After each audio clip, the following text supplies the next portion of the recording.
Captura de dióxido de carbono para reducir el efecto invernadero. Este artículo ha sido obtenido de los miembros del Grupo de Combustión y Gasificación del Instituto de Carboquímica en el sitio web de Ciencia en Aragón. Alumnos: Lara Medina Sandoval. Presenta Sandoval Blanco. Desde hace años se conoce que el dióxido de carbono es un gas de efecto invernadero y que la generación del dióxido de carbono durante la combustión de combustibles fósiles puede afectar al clima. La combustión de combustibles fósiles en centrales térmicas es la principal fuente de generación de dióxido de carbono, ya que supone el 30% del total de estas emisiones, y actualmente se están desarrollando distintas estrategias con objeto de reducirlas. Por ejemplo, aumento de la eficiencia en la conversión de energía primaria, sustitución de combustibles fósiles por energías renovables, captura y almacenamiento del dióxido de carbono producido en la combustión. En la imagen podemos ver la variación de la temperatura de la Tierra a lo largo del tiempo. Fuente: el IPCC. En esta imagen podemos ver cómo se refleja que el 80% de rayos solares son reflejados, el 20% de rayos solares penetra en la atmósfera atrapa la radiación infrarroja, la superficie absorbe la luz solar y emite radiación infrarroja. El calor irradiado por la superficie del planeta en la imagen representada por una flecha roja queda atrapado en la atmósfera, como si se tratara de un invernadero. Captura y almacenamiento del dióxido de carbono producido en la combustión. Hoy en día se está desarrollando fuertemente la vía de captura y almacenamiento seguro del dióxido de carbono. En este tipo de procesos se plantea la separación del dióxido de carbono formado en la combustión y su almacenamiento.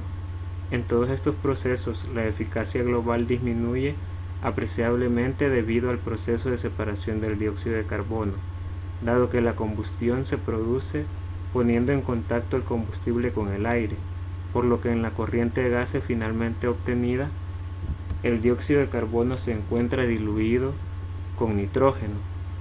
Un análisis económico de estos sistemas señala que los costes principales se centran en el proceso de separación del dióxido de carbono de los humos de combustión, ya que los costos de almacenamiento son relativamente pequeños.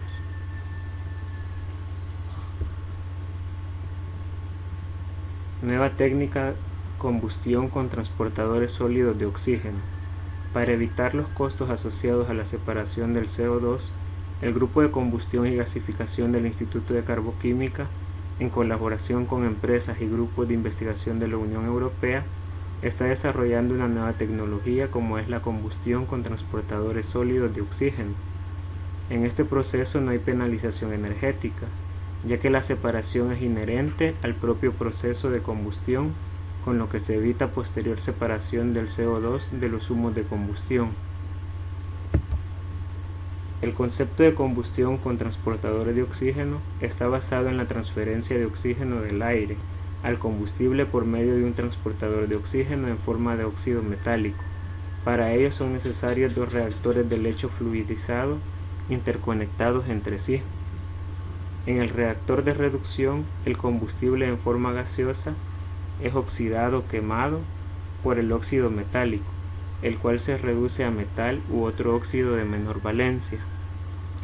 Si la conversión del combustible es completa, el gas de salida del reactor de reducción está formado por dióxido de carbono y agua, de forma que se obtiene dióxido de carbono casi puro cuando se condensa el agua.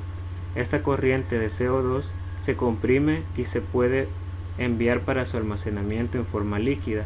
El transportador reducido se transfiere al reactor de oxidación, en el que se oxida obteniéndose de nuevo el óxido metálico inicial.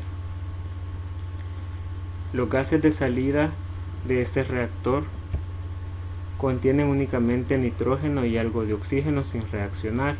El calor generado en el proceso global es el mismo que el que se origina en la combustión normal por contacto directo entre el oxígeno del aire y el combustible. La ventaja fundamental de la combustión con transportadores sólidos de oxígeno radica en que el CO2 generado no se diluye con nitrógeno, obteniéndose prácticamente puro y no siendo necesario ningún proceso posterior de separación.